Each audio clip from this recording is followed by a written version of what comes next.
How to edit bulk listing on Amazon. So on your Amazon, go ahead to the top left corner, which will just open up a little menu for you. Go ahead to the catalog and press on add products via upload.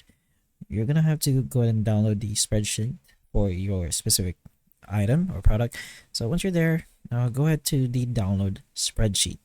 So on download spreadsheet, scroll down until you will find the update product details. So you're gonna have to press on get product template. This is the template, or basically the spreadsheet you're gonna get and download, and you will be able to edit it in Google Spreadsheet. But once you press on get product template, you will get this update product details. Just go ahead and press on this, which is product template. Once you press on product template, this is gonna pop out. Just go ahead and press on OK, got it, and then choose the product type that you're using, and then just go ahead and press on search. Once you press on search, you will get these values over here. So just go ahead and choose select for whichever you want. If you want more, you can do that, I suppose.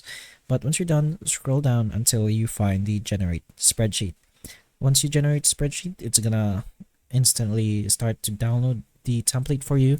Then you can just go ahead to your Google spreadsheet and either open it from there or just choose the file and open it, and it should redirect you to Google spreadsheet. So it's gonna look something like this. You can go ahead and fill in the details manually, or pretty much depending on your product, if you can just copy paste details here on the template. But that is pretty much how you edit the bulk listing on Amazon. You can go ahead and download this yourself and use it to however you please, or you can just save it. But hopefully the information of this video can help you, and if it can, please like and subscribe for more videos like this, and that's all.